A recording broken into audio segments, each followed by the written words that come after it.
अस्सलामु अलैकुम वरहमतुल्लाहि वबरकातुहु। अल्हम्दुलिल्लाहि रब्बिल आलमीन। अल्लाहुम्मा सल्लि अला मुहम्मदिन व अला आलि मुहम्मदिन व बारिक वसल्लिम। இன்னைக்கு நம்ம வறுமை நீங்கி செல்வம் அதிகரிக்கிறதுக்காக ஓதக்கூடிய ஒரு இஸ்மை பற்றி பார்க்க போகிறோம். அதுக்கு முன்னாடி இன்னும் சப்ஸ்கிரைப் பண்ணாதவங்க சப்ஸ்கிரைப் பண்ணிக்கோங்க. அப்படியே இந்த வீடியோக்கு ஒரு லைக் கொடுங்க.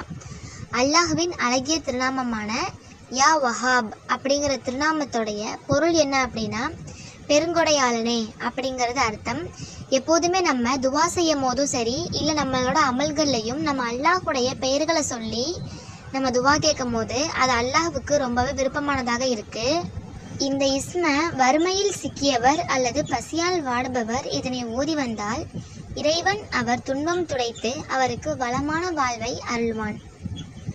அல்லாஹ் நம் அனைவருக்கும் கடனில்லாத வாழ்வை ஏற்படுத்தி கொடுப்பானாக.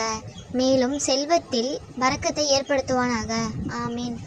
அஸ்ஸலாமு அலைக்கும் வரஹ்மத்துல்லாஹி வபரகாத்துஹு.